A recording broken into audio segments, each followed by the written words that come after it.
ਸਤਨਾਮ ਸ੍ਰੀ ਵਾਹਿਗੁਰੂ ਸਾਹਿਬ ਜੀ।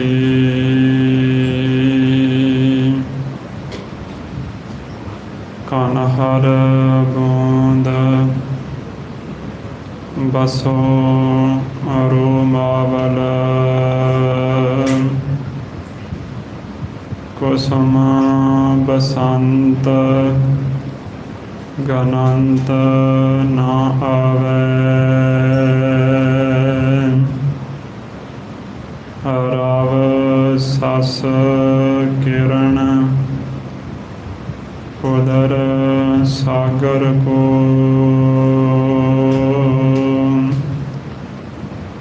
ਗੰਗ ਤਰੰਗ ਅੰਤ ਕੋ ਪਾਵੈ।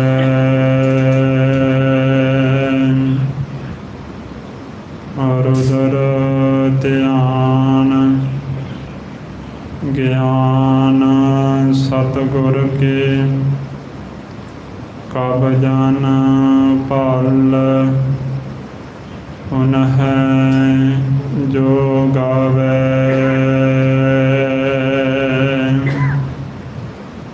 ਭਲੇ ਅਮਰਦਾਸ ਗੁਣ ਤੇਰੇ ਤੇਰੀ ਉਪਮਾ ਤੋਹੇ ਬਨ ਆਵੈ।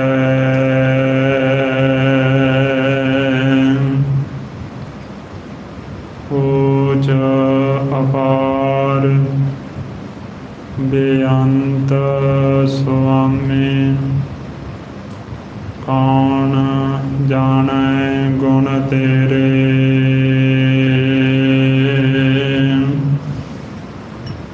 ਗਾਵਤੇ ਉਦ ਰਹੈ ਸੁਣਤੇ ਉਦ ਰਹੈ ਬਿਨ ਸਹੈ ਪਾਪ ਕਨੇਰੇ।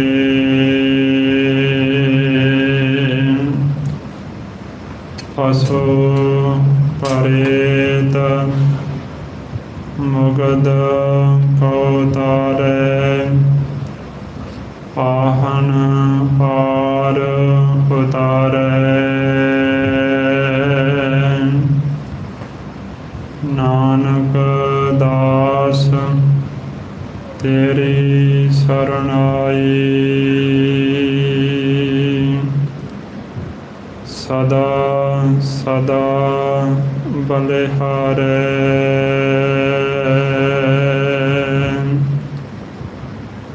ਸੋ ਕਹੋ ਟਲ ਗੁਰ ਸੇਵੀਐ ਅਹਨਸ ਸਹਜ ਸੁਭਾਏ। ਦਰਸ਼ਨ ਪਰਸਿਐ ਗੁਰੂ ਕੈ ਜਨਮ ਮਰਨ ਦੁਖ ਜਾਏ। ਹੋਵੈ ਸਿਫਤ ਖਸਮ ਦੀ ਨੂਰ ਹਰਸਹੁ ਕੁਰਸਹੁ ਚਟੀਐ। ਤੁਧ ਡਿਠੇ ਸੱਚੇ ਪਾਤਸ਼ਾਹ ਮਲ ਜਨਮ ਜਨਮ ਦੀ ਕੱਟੀਐ।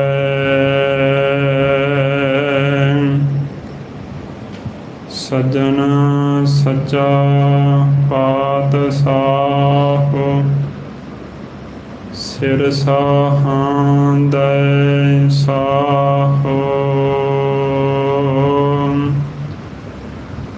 ਜਿਸ ਪਾਸ ਬੈਠਿਆਂ ਸੋਹੀਐ ਸਭਨਾ ਦਾ ਵਿਸਾਹੋ।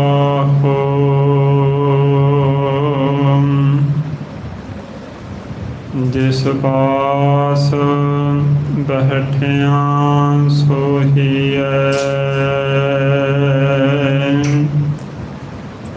ਸਭਨਾ ਦਾ ਵਿਸਾਹੋ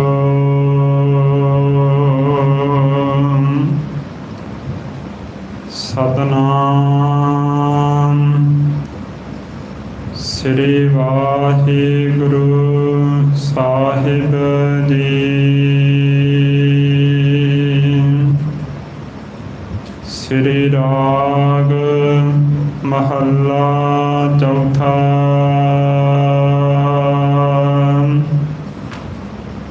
ਪਹਿਲੇ ਪਹਿਰੇ ਰਹਿਣ ਕੈ ਵਣਜਾਰਿਆ ਮਿੱਤਰਾ, ਹਰ ਪਾਇਆ ਉਦਰ ਮੰਝਾਰ।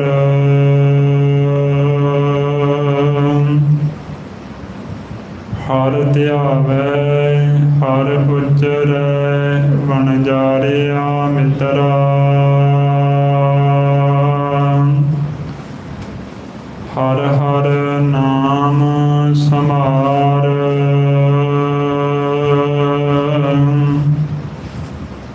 ਪਹਿਲੇ ਪਹਿਰੇ ਰਹਿਣ ਕੈ ਵਣਜਾਰਿਆ ਮਿੱਤਰਾ, ਹਰ ਪਾਇਆ ਉਦਰ ਮੰਝਾਰ। ਹਰ ਧਿਆਵੈ ਹਰ ਉਚਰੈ ਵਣਜਾਰਿਆ ਮਿੱਤਰਾ,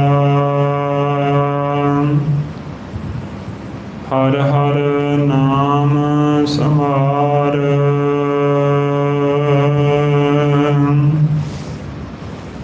ਹਰ ਹਰ ਨਾਮ ਜਪੇ ਆਰਾਧੇ,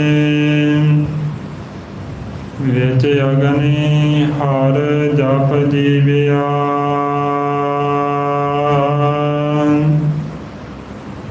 ਬਾਹਰ ਜਨਮ ਭਇਆ ਮੁਖ ਲਾਗਾ,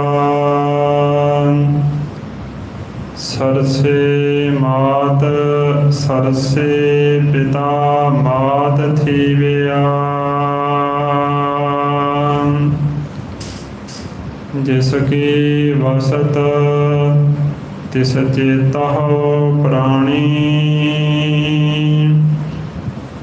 ਕਰ ਹਿਰਦੈ ਗੁਰਮੁਖ ਵਿਚਾਰ।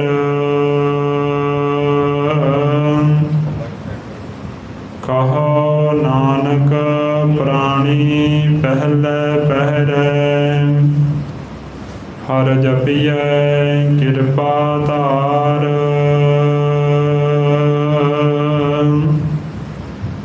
ਜਿਸ ਕੀ ਵਸਤ ਤਿਸ ਚੇਤਹੁ ਪ੍ਰਾਣੀ, ਕਰ ਹਿਰਦੈ ਗੁਰਮੁਖ ਵਿਚਾਰ।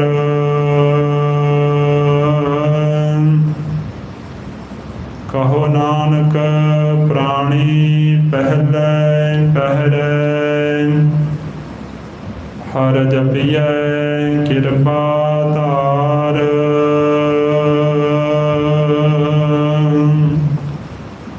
ਵਾਹਿਗੁਰੂ ਜੀ ਕਾ ਖਾਲਸਾ, ਵਾਹਿਗੁਰੂ ਜੀ ਕੀ ਫਤਿਹ। ਗਰੀਬ ਨਵਾਜ ਪਤਿਤ ਪਾਵਨ, ਭਗਤ ਵਛਲ, ਦਸਾਂ ਪਾਤਸ਼ਾਹੀਆਂ ਦੀ ਜੋਤ ਸਰੂਪ। ਧੰਨ ਧੰਨ ਸਤਿਗੁਰੂ ਸ੍ਰੀ ਗੁਰੂ ਗ੍ਰੰਥ ਸਾਹਿਬ ਜੀ ਦੀ ਪਾਵਨ ਪਵਿੱਤਰ ਹਜ਼ੂਰੀ ਵਿੱਚ ਸੁਭਾਇਮਾਨ ਹੋ ਰਹੀ ਗੁਰੂ ਸਰੂਪ ਸਾਧ ਸੰਗਤ ਜੀ, ਸਤਿਗੁਰੂ ਮਹਾਰਾਜ ਜੀ ਦੀ ਅਪਾਰ ਕਿਰਪਾ ਦੁਆਰਾ ਅਸੀਂ ਸਭ ਸੰਗਤ ਵਿੱਚ ਇਕੱਤਰ ਹੋ ਰਹੇ ਹਾਂ। ਚੋਜੀ ਪ੍ਰੀਤਮ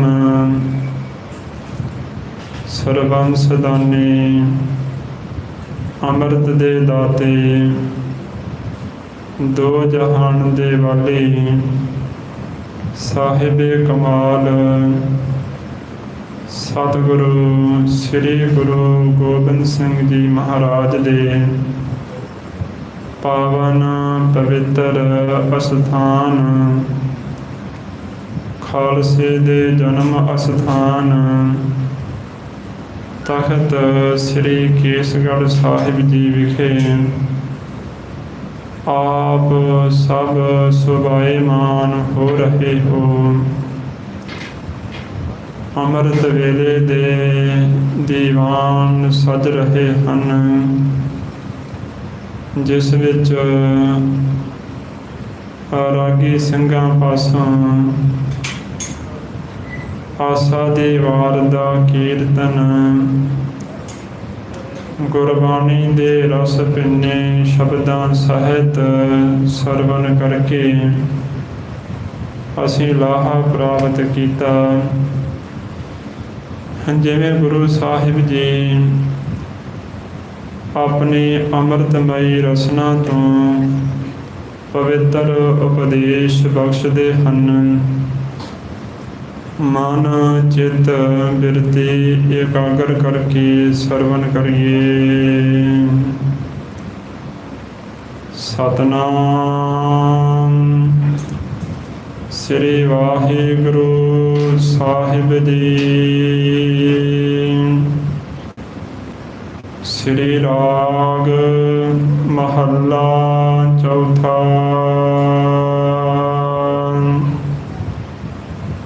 ਪਹਿਲੇ ਪਹਿਰ ਰਣ ਕੈ ਵਣਜਾਰਿਆ ਮਿੱਤਰਾ, ਹਰ ਪਾਇਆ ਉਦਰ ਮੰਝਾਰ।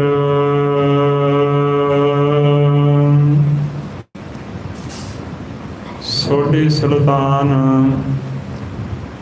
ਧੰਨ ਧੰਨ ਸਤਿਗੁਰੂ ਰਾਮਦਾਸ ਸਾਹਿਬ ਜੀ ਰਾਗ ਸ੍ਰੀ ਰਾਗ ਵਿੱਚ ਇਹ ਪਵਿੱਤਰ ਸ਼ਬਦ ਉਚਾਰਨ ਕਰਦੇ ਹਨ। ਜਦੋਂ ਸਤਿਗੁਰੂ ਨਾਨਕ ਦੇਵ ਸਾਹਿਬ ਜੀ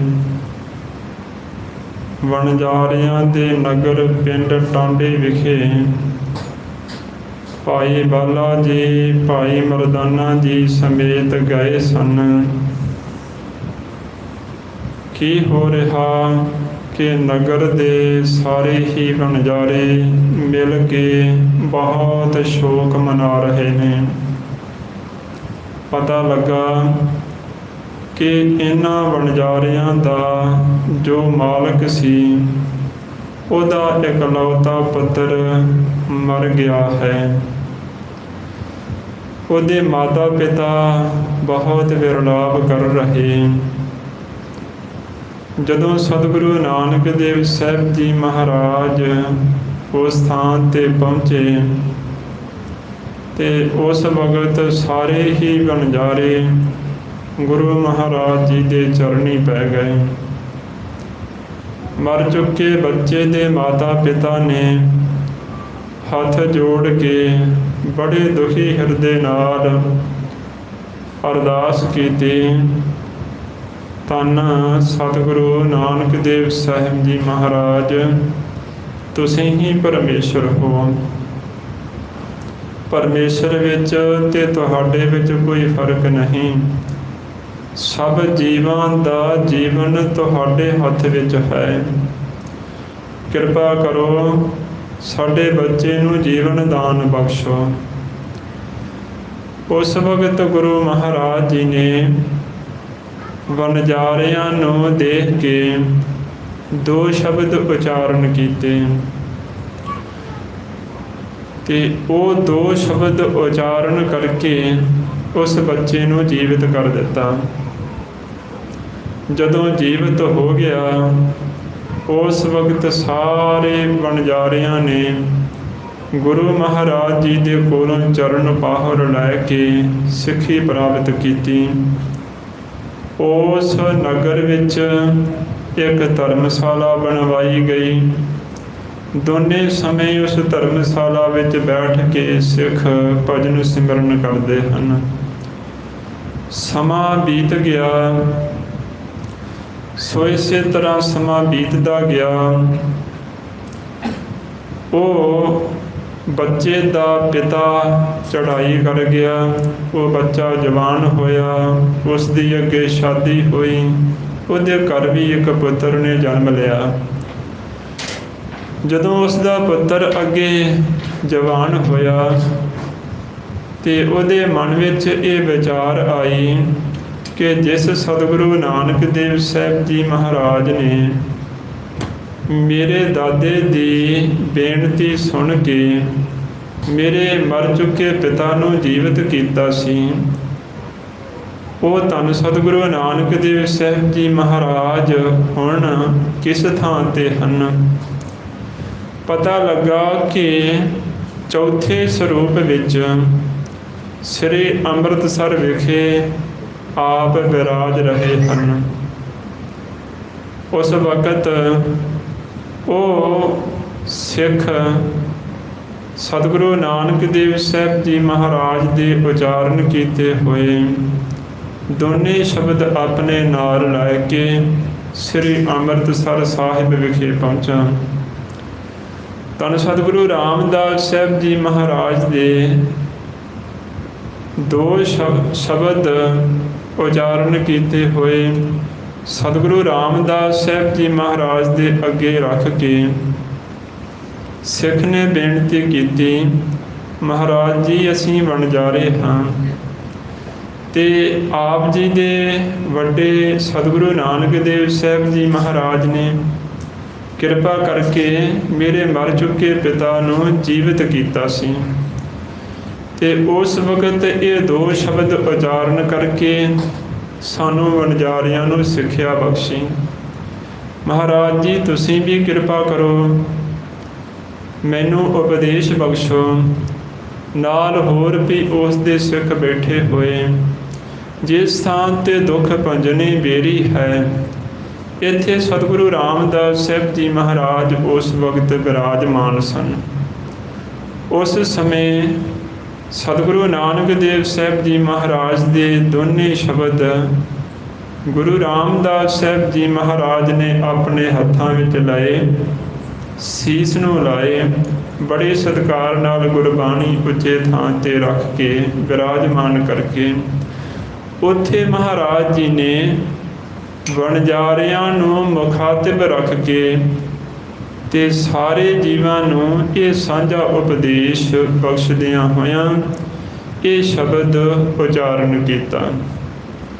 ਵਣਜਾਰੇ ਕਹਿੰਦੇ ਨੇ ਵਣਜ ਕਰਨ ਵਾਲਿਆਂ ਨੂੰ। ਜੋ ਵਪਾਰੀ ਹੈ, ਇੱਕ ਥਾਂ ਤੋਂ ਵਸਤੂ ਖਰੀਦ ਕੇ ਦੂਸਰੀ ਥਾਂ ਤੇ ਜਾ ਕੇ ਵੇਚਦਾ, ਮੁਨਾਫਾ ਲਾਭ ਖੱਟਦਾ ਹੈ, ਉਸ ਨੂੰ ਕਹਿੰਦੇ ਨੇ ਵਣਜਾਰਾ। ਜੀਵ ਵੀ ਇੱਕ ਵਣਜਾਰਾ ਹੈ ਜੋ ਚੰਗੇ ਮਾੜੇ ਕਰਮਾਂ ਦਾ ਵਪਾਰ ਕਰਦਾ ਪਿਆ। ਸਤਿਗੁਰੂ ਰਾਮਦਾਸ ਸਾਹਿਬ ਜੀ ਸ੍ਰੀ ਰਾਗ ਵਿੱਚ ਉਪਦੇਸ਼ ਬਖਸ਼ਦੇ ਹੋਏ ਫਰਮਾਉਂਦੇ ਹਨ, ਪਹਿਲੇ ਪਹਿਰੇ ਰਹਿਣ ਕੈ ਵਣਜਾਰਿਆ ਮਿੱਤਰਾ। ਵਣਜਾਰੇ ਮਿੱਤਰ ਹੇ ਜੀਵ, ਇਸ ਜ਼ਿੰਦਗੀ ਰੂਪ ਰਾਤ ਦੇ ਪਹਿਲੇ ਪਹਿਰ ਵਿੱਚ ਹਰ ਪਾਇਆ ਉਦਰ ਮੰਝਾਰ। ਹਰੀ ਪਰਮੇਸ਼ਰ ਨੇ ਮਾਤਾ ਦੇ ਗਰਭ ਵਿੱਚ ਇਸ ਜੀਵ ਨੂੰ ਪਾ ਦਿੱਤਾ। ਹਰ ਧਿਆਵੈ ਹਰ ਉਚਰੈ ਵਣਜਾਰਿਆ ਮਿੱਤਰਾ। ਹਰ ਹਰ ਨਾਮ ਸਮਾਰ।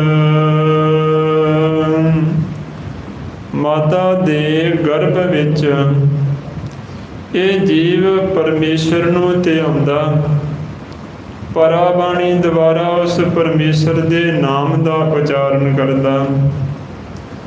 ਹਰ ਹਰ ਨਾਮ ਸੰਭਾਰ, ਹਰ ਹਰ ਪਰਮੇਸ਼ਰ ਦੇ ਨਾਮ ਨੂੰ ਆਪਣੇ ਹਿਰਦੇ ਵਿੱਚ ਸੰਭਾਲਦਾ ਹੈ। ਹਰ ਹਰ ਨਾਮ ਜਪੇ ਆਰਾਧੇ, ਵਿੱਚ ਅਗਨੀ ਹਰ ਜਪ ਜੀਵਿਆ।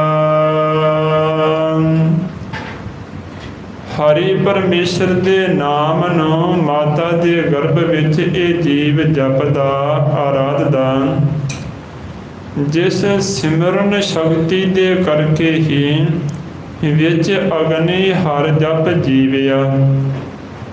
ਅਗਨੀ ਵਿੱਚ ਪਰਮੇਸ਼ਰ ਨੂੰ ਜਪ ਕੇ ਇਹ ਜਿਉਂਦਾ ਰਿਹਾ। ਮਾਤਾ ਦੇ ਗਰਭ ਵਿੱਚ ਜੋ ਜਠਰ ਅਗਨੀ ਉਸ ਵਕਤ ਪ੍ਰਚੰਡ ਹੁੰਦੀ, ਜਦ ਬੱਚਾ ਮਾਤਾ ਦੇ ਪੇਟ ਵਿੱਚ ਹੁੰਦਾ, ਉਹ ਜਠਰ ਅਗਨੀ ਇਤਨੀ ਪ੍ਰਚੰਡ ਹੁੰਦੀ ਕਿ ਉਸ ਵਕਤ ਮਾਂ ਰੋੜ ਵੀ ਖਾ ਲਵੇ ਤੇ ਉਹ ਜਠਰ ਅਗਨੀ ਉਹਨਾਂ ਰੋੜਾਂ ਨੂੰ ਵੀ ਹਜਮ ਕਰ ਦਿੰਦੀ, ਪਿਘਲਾ ਕੇ ਪਾਣੀ ਬਣਾ ਦਿੰਦੀ। ਤੇ ਇਹੋ ਜਿਹੀ ਅੱਗ ਦੇ ਵਿੱਚ ਕੋਮਲ ਸਰੀਰ ਦਾ ਸੜ ਮਰਨਾ ਕੀ ਮੁਸ਼ਕਲ ਹੈ? ਕੋਈ ਮੁਸ਼ਕਲ ਨਹੀਂ ਸੀ। ਪਰ ਐਸੀ ਅੱਗ ਦੇ ਵਿੱਚ ਪਰਮੇਸ਼ਰ ਨੂੰ ਆਰਾਧਨ ਤੇ ਇਹ ਜਿਉਂਦਾ ਰਿਹਾ। ਇਸ ਦਾ ਰੋਮ ਤੱਕ ਵੀ ਵਿੰਗਾ ਨਹੀਂ ਹੋਇਆ। ਔਰ ਵਾਹਿਗੁਰੂ ਪਰਮੇਸ਼ਰ ਨੂੰ ਉਸ ਵਕਤ ਆਰਾਧਦਾ ਹੋਇਆ ਬੇਨਤੀਆਂ ਕਰਦਾ, ਮਹਾਰਾਜ ਮੈਨੂੰ ਇਸ ਨਰਕ ਵਿੱਚੋਂ ਬਾਹਰ ਕੱਢੋ, ਜਨਮ ਦੇਵੋ, ਮੈਂ ਸੰਸਾਰ ਵਿੱਚ ਜਾ ਕੇ ਸਵਾਸ ਸਵਾਸ ਤੁਹਾਨੂੰ ਚੇਤੇ ਕਰਾਂਗਾ। ਹਰ ਇੱਕ ਜੀਵ ਉੱਥੇ ਪਰਮੇਸ਼ਰ ਨਾਲ ਇਕਰਾਰ ਕਰਕੇ ਫਿਰ ਜਨਮ ਲੈਂਦਾ ਹੈ। ਇਹ ਮੁਸਲਮਾਨ, ਹਿੰਦੂ ਧਰਮ ਜਾਂ ਸਿੱਖ ਦਾ ਕੋਈ ਸਵਾਲ ਨਹੀਂ। ਉਸ ਥਾਂ ਤੇ ਹਰ ਇੱਕ ਪ੍ਰਾਣੀ ਮਾਤਰ ਮਾਤਾ ਦੇ ਗਰਭ ਵਿੱਚ ਪਰਮੇਸ਼ਰ ਨਾਲ ਇਕਰਾਰ ਕਰਕੇ ਫਿਰ ਜਨਮ ਲੈਂਦਾ ਹੈ। ਇਕਰਾਰ ਇਹ ਹੁੰਦਾ ਪਰਮੇਸ਼ਰ ਨਾਲ, ਹੇ ਪਰਮੇਸ਼ਰ ਮੈਨੂੰ ਜਨਮ ਦੇ, ਮੈਂ ਸਵਾਸ ਸਵਾਸ ਤੈਨੂੰ ਚੇਤੇ ਕਰਾਂਗਾ। ਸਾਹਿਬ ਗੁਰਬਾਣੀ ਵਿੱਚ ਫਰਮਾਉਂਦੇ ਨੇ, ਉਸ ਕੀਤੇ ਹੋਏ ਇਕਰਾਰ ਨੂੰ ਰੱਬ ਦੇ ਪਿਆਰਿਆਂ ਨੇ ਚੇਤੇ ਰੱਖਿਆ। ਗੁਰਮੁਖ ਕਰਾਂ ਉੱਪਰ ਹਰ ਚੇਤਿਆ। ਗੁਰਮੁਖਾਂ ਨੇ ਕੀਤੇ ਹੋਏ ਇਕਰਾਰਾਂ ਉੱਪਰ ਵਾਹਿਗੁਰੂ ਪਰਮੇਸ਼ਰ ਨੂੰ ਚੇਤੇ ਕੀਤਾ, ਯਾਦ ਕੀਤਾ। ਗੁਰਮੁਖਾਂ ਦੀ ਸੱਚੀ ਦੌਲਤ ਪਰਮੇਸ਼ਰ ਦਾ ਸਿਮਰਨ ਹੋ ਗਿਆ।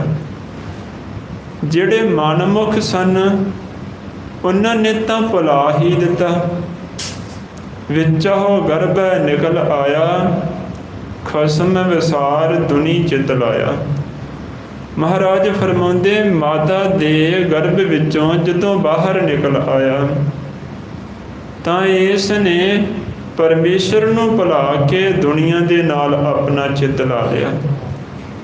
ਇਹੀ ਕਾਰਨ ਹੈ ਕਿ ਇਸ ਬੰਦੇ ਨੂੰ ਕਹੀਏ ਕਿ ਗੁਰੂ ਕੀ ਸੰਗਤ ਵਿੱਚ ਕੋਈ 15 ਮਿੰਟ ਅੱਧਾ ਘੰਟਾ ਆ ਕੇ ਪ੍ਰੇਮੀਆਂ ਬੈਠ, ਤੇ ਬਹੁਤਿਆਂ ਕੋਲੋਂ ਇਹੀ ਜਵਾਬ ਮਿਲ ਜਾਂਦਾ ਕਿ ਸਮਾਂ ਨਹੀਂ, ਵਕਤ ਨਹੀਂ, ਸਾਡੇ ਕੋਲ ਵਕਤ ਨਹੀਂ ਹੈਗਾ, ਟਾਈਮ ਨਹੀਂ ਹੈਗਾ।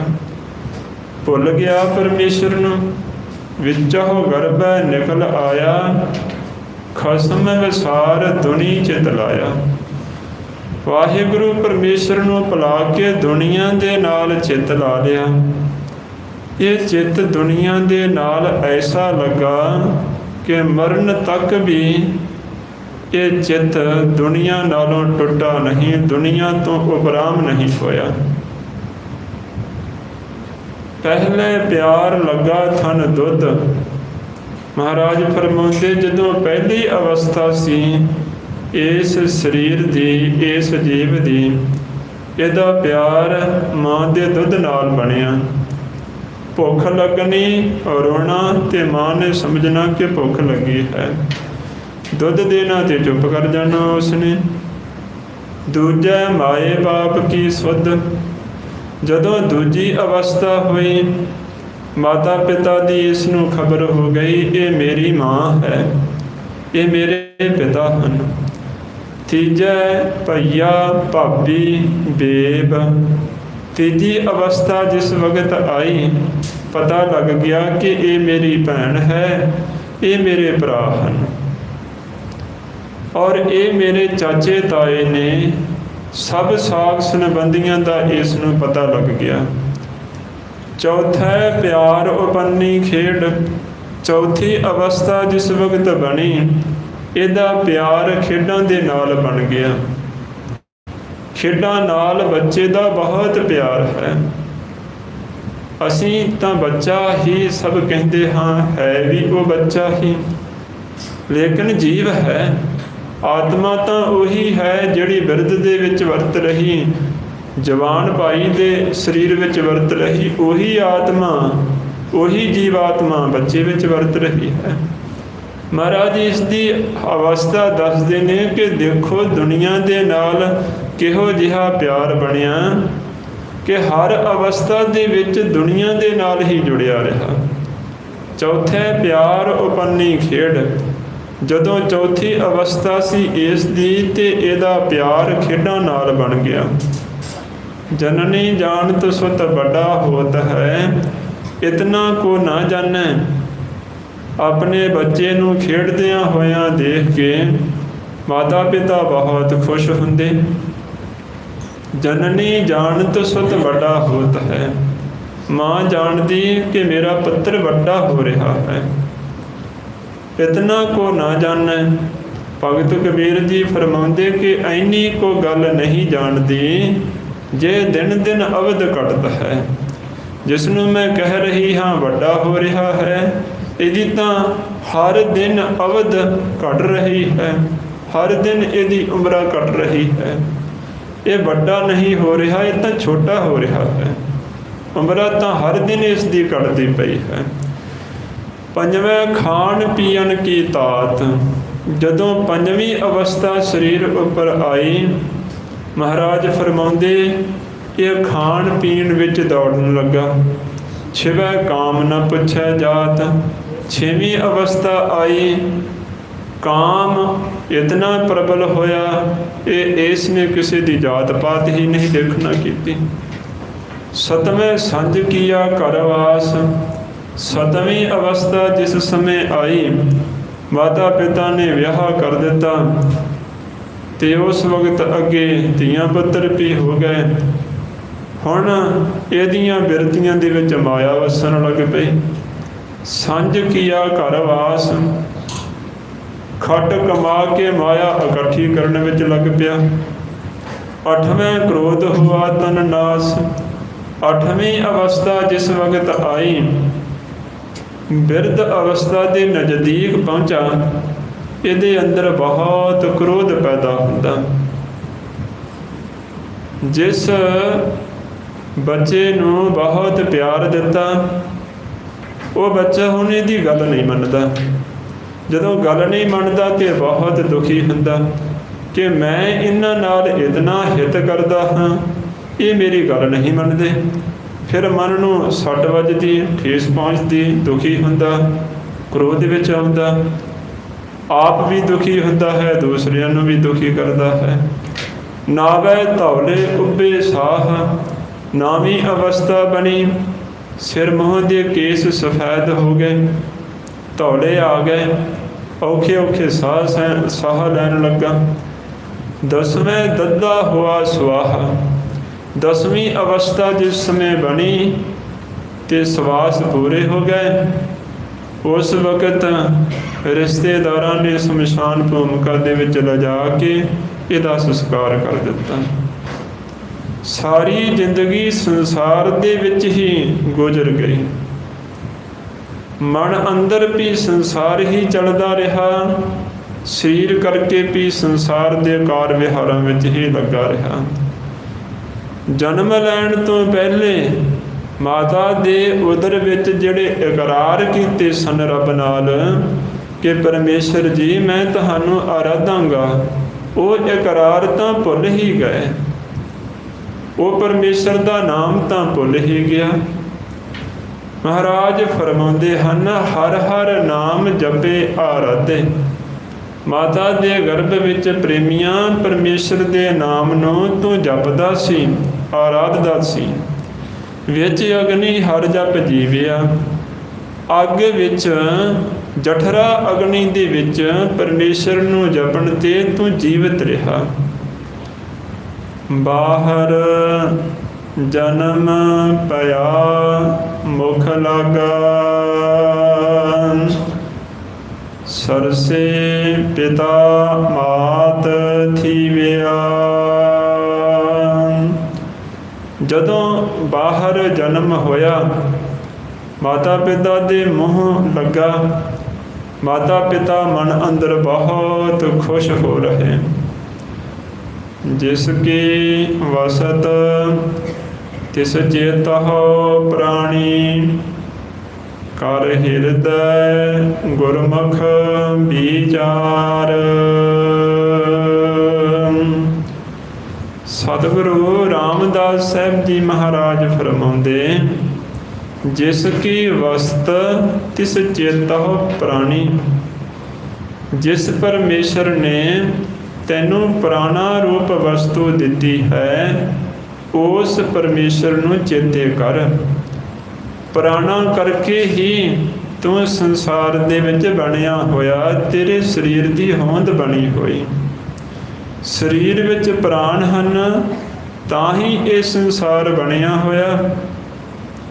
ਸਾਰੇ ਰਿਸ਼ਤੇਦਾਰਾਂ ਦੇ ਵਿੱਚ ਵਿਚਰਦਾ ਹੈ, ਗੱਲਾਂ ਬਾਤਾਂ ਕਰਦਾ ਹੈ, ਕਾਰ ਵਿਹਾਰ ਕਰਦਾ ਹੈ। ਤੇ ਜੇਕਰ ਪ੍ਰਾਣ ਹੀ ਨਾ ਸਰੀਰ ਵਿੱਚ ਰਹਿਣ ਤਾਂ ਜੀਵਤ ਕਿਵੇਂ ਇਹ ਰਹਿ ਸਕਦਾ?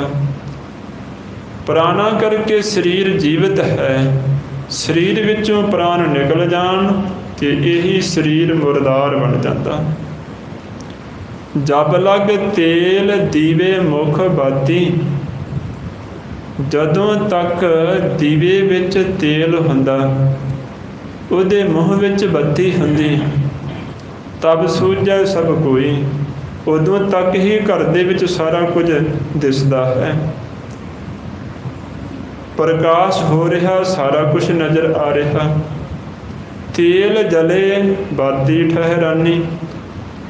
ਤੇਲ ਸਾਰਾ ਸੜ ਜਾਵੇ ਤੇ ਜਿਹੜੀ ਜਗਦੀ ਬੱਤੀ ਹੈ ਉਹ ਬੁਝ ਜਾਂਦੀ। ਸੁੰਨਾ ਮੰਦਰ ਹੋਈ, ਉਸੇ ਸਮੇਂ ਘਰ ਸੁੰਨਾ ਹੋ ਜਾਂਦਾ, ਕੁਛ ਵੀ ਫਿਰ ਦਿਸਦਾ ਨਹੀਂ, ਕੁਛ ਵੀ ਨਜ਼ਰ ਨਹੀਂ ਆਉਂਦਾ। ਇਸੇ ਤਰ੍ਹਾਂ ਇਸ ਸਰੀਰ ਘਰ ਵਿੱਚ, ਇਸ ਸਰੀਰ ਦੀਵੇ ਵਿੱਚ ਪ੍ਰਾਣਾਂ ਦਾ ਤੇਲ ਹੈ ਤੇ ਪ੍ਰਾਣਾਂ ਦੇ ਤੇਲ ਕਰਕੇ ਜੀਵਨ ਦੀ ਬੱਤੀ ਜਗ ਰਹੀ। ਜਦੋਂ ਉਹ ਪ੍ਰਾਣਾਂ ਦਾ ਤੇਲ ਮੁੱਕ ਜਾਂਦਾ, ਪੂਰਾ ਹੋ ਜਾਂਦਾ, ਫਿਰ ਇਹ ਜ਼ਿੰਦਗੀ ਦੀ ਬੱਤੀ ਵੀ ਬੁਝ ਜਾਂਦੀ ਹੈ। ਉਸ ਵਕਤ ਇਹ ਘਰ ਸੁੰਨਾ ਹੋ ਜਾਂਦਾ, ਖਾਲੀ ਹੋ ਜਾਂਦਾ। ਬੇਸ਼ੱਕ ਇਸ ਦੀਆਂ ਅੱਖਾਂ ਖੁੱਲੀਆਂ ਹੋਈਆਂ ਨੇ, ਪਰ ਇਹ ਅੱਖਾਂ ਦੇਖ ਨਹੀਂ ਰਹੀਆਂ। ਮੂੰਹ ਖੁੱਲ੍ਹਾ ਹੈ ਇਸ ਦਾ, ਪਰ ਹੁਣ ਇੱਕ ਸ਼ਬਦ ਵੀ ਇਸ ਜ਼ਬਾਨ ਦੇ ਵਿੱਚੋਂ ਨਿਕਲ ਨਹੀਂ ਰਿਹਾ। ਆਸ-ਪਾਸ ਬੈਠੇ ਹੋਏ ਸਾਧ ਸੰਬੰਧੀ ਵਿਰਲਾਪ ਕਰ ਰਹੇ ਨੇ, ਰੋ ਰਹੇ ਹਨ, ਪਰ ਇਹਦੇ ਕੰਨ ਉਹਨਾਂ ਦੇ ਵਿਰਲਾਪ ਨੂੰ ਸੁਣਦੇ ਹੀ ਨਹੀਂ। ਬਹੁਤੇ ਮੋਹ ਵਿੱਚ ਆ ਕੇ ਪਰਿਵਾਰਕ ਜੀਵ ਕਹਿੰਦੇ ਨੇ, ਉੱਠ, ਤੈਨੂੰ ਕੀ ਹੋ ਗਿਆ ਹੈ? ਲੇਕਿਨ ਹੁਣ ਹੱਥ ਉੱਠਦੇ ਨਹੀਂ, ਹੁਣ ਇਹ ਸਰੀਰ ਨਹੀਂ ਉੱਠਦਾ। ਇਹ ਜਿਹੜੇ ਪੈਰ ਬਹੁਤ ਦੌੜਦੇ ਸੀ, ਇਹਨਾਂ ਦੀ ਦੌੜ ਮੁੱਕ ਗਈ, ਹੁਣ ਇਹ ਪੈਰ ਹਿੱਲ ਨਹੀਂ ਰਹੇ। ਸਾਰਾ ਸਰੀਰ ਜਿਹੜਾ ਸੀ ਜੜ ਹੋ ਗਿਆ। ਰੇ ਬੌਰੇ ਤੁਹੇ ਘੜੀ ਨਾ ਰੱਖੈ ਕੋਈ, ਕਮਲੇ ਪੁਰਸ਼ ਫਿਰ ਤੈਨੂੰ ਘੜੀ ਵੀ ਕੋਈ ਉਸ ਘਰ ਦੇ ਵਿੱਚ ਰੱਖਦਾ ਨਹੀਂ। ਜਿਸ ਘਰ ਵਾਸਤੇ ਤੂੰ ਆਪਣੀ ਸਾਰੀ ਜ਼ਿੰਦਗੀ ਦਾਅ 'ਤੇ ਲਾ ਦਿੱਤੀ, ਔਰ ਬਿਮਾਰ ਹੁੰਦਾ ਹੋਇਆ ਵੀ ਫਿਰ ਵੀ ਤੂੰ ਕੰਮਕਾਰ ਨਹੀਂ ਸੀ ਛੱਡਦਾ ਕਿ ਮੇਰਾ ਘਰ ਬਣ ਜਾਵੇ, रे बौरे तुहे घरी ना राखै कोई। ये कमले पुरुष उस घर विच फिर तैनूं कोई घड़ी भी नहीं रखना करदा। किन्ना नाल लगा होया है तू राम नाम जप सोई। इसलिए तू उस रमे हुए परमेश्वर दे नाम नूं जप जिस नाम ने तेरे कम आउणा है। जिथे पुत्र कलतर कोई बेली नाही तिथे हर हर नाम छड़ाया। जिस स्थान ते धीआं पुत्र साग संबंधी कोई भी बेली नहीं हुंदा, रब दा नाम उस स्थान ते छड़ाउंदा। जह महा भयान दूत जम दलै।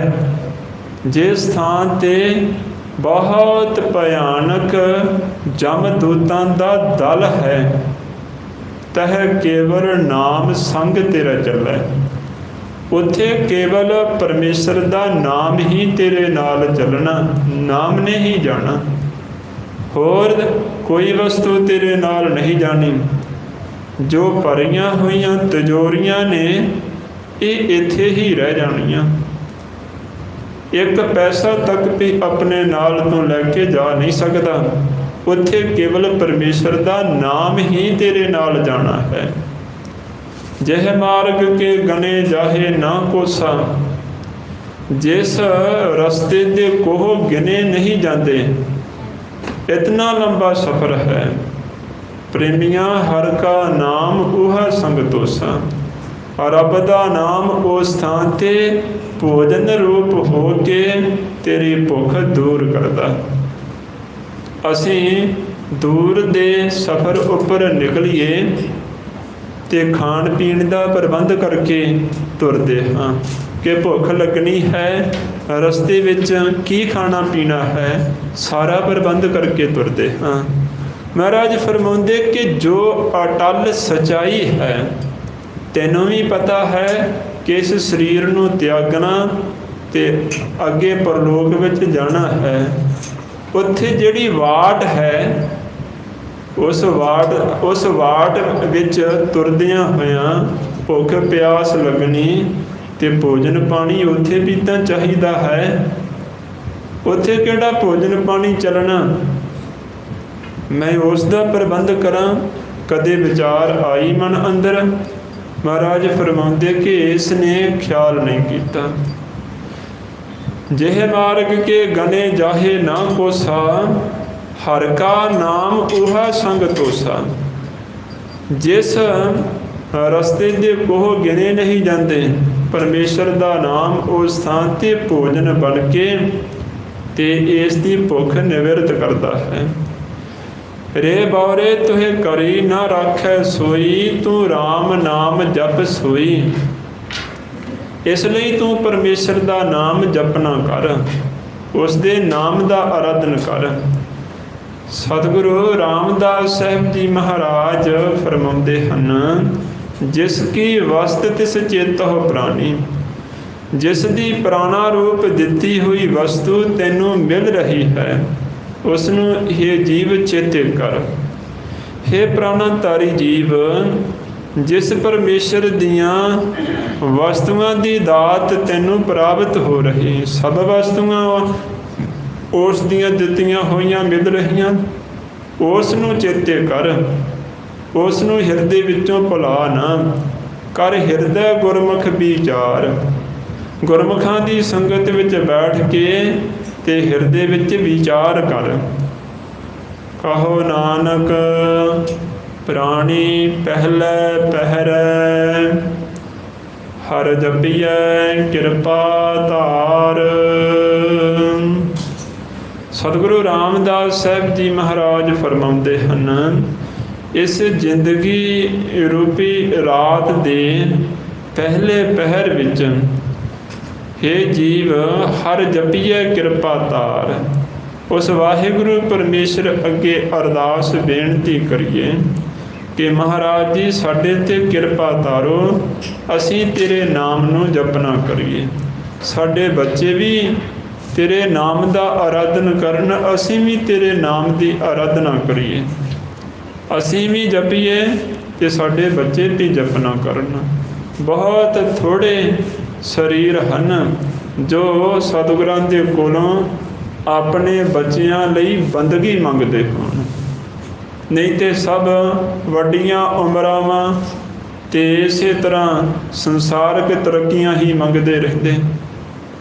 ਰਹਿਤਨਾਮਿਆਂ ਦੇ ਵਿੱਚ ਵਚਨ ਆਉਂਦੇ ਨੇ, ਸਿੱਖ ਸਿੱਖਣੀ ਮਿਲ ਬਹਿ, ਚਰਚਾ ਕਰੈ ਅਪਾਰ, ਭਜਨ ਸਿਖਾਵੇ ਪੁੱਤਰ ਕੋ ਹਰ ਭਜ ਬਾਰੰਬਾਰ। ਸਿੱਖ ਸਿੱਖਣੀ ਮਿਲ ਕੇ ਬੈਠਣਾ ਕਰਨ, ਜਿੱਥੇ ਸੰਸਾਰਕ ਵਿਦਿਆ ਦੀ ਫਿਕਰ ਕਰਨ, ਉੱਥੇ ਆਪਣੇ ਬੱਚੇ ਦੀ ਇਹ ਵੀ ਫਿਕਰ ਕਰਨ ਕਿ ਸਾਡਾ ਬੱਚਾ ਭਜਨ ਬੰਦਗੀ ਦੇ ਵਿੱਚ ਕਿੰਨੀ ਕੁ ਲਿਵ ਬਣਾ ਰਿਹਾ ਹੈ, ਨਾਮ ਨਾਲ ਗੁਰੂ ਕੀ ਬਾਣੀ ਨਾਲ ਕਿੰਨਾ ਕਿ ਇਸ ਦਾ ਪਿਆਰ ਬਣ ਰਿਹਾ ਹੈ, ਇਸ ਦਾ ਵੀ ਫਿਕਰ ਕਰਨ। ਮਹਾਰਾਜ ਫਰਮਾਉਂਦੇ, ਕਹੋ ਨਾਨਕ ਪ੍ਰਾਣੀ ਪਹਿਲੇ ਪਹਿਰੇ।